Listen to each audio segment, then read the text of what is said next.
في اكتشاف أثري جديد هو الأول من نوعه، ينفض الغبار عن أقدم نص كتب باللغة الأمازيغية في التاريخ، يرجع عمره إلى 2000 الثانية قبل الميلاد. الاكتشاف متعلق ببردية مصرية قديمة تثبت أن قبيلة القهق، إحدى قبائل الليبو التي دخلت مصر، كانت تتكلم اللغة الأمازيغية.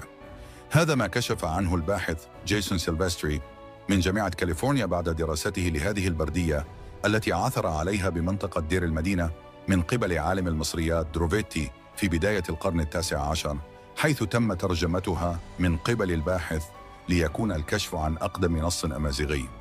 نص البردية كان ترنيمة مكتوبة بالهيروغليفية وتشير إلى أن ZRM في لغة القهق، إحدى القبائل الأمازيغية القديمة، تعني الأفعى، وهي نفس الكلمة التي ما زال يستعملها الأمازيغ إلى غاية اليوم ككلمة عامة تطلق على الثعابين والأفاعي.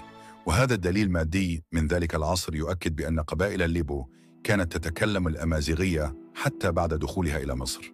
تم عرض هذا الاكتشاف المهم بمحاضرة مشتركة بين جامعة كاليفورنيا وجامعة تورينو تحت عنوان The Oldest Berber Text، أقدم نص بربري، كما تم عرضه بالمؤتمر العلمي السنوي للمركز الأمريكي للأبحاث مع نشر مختصر الدراسة بدوريته السنوية.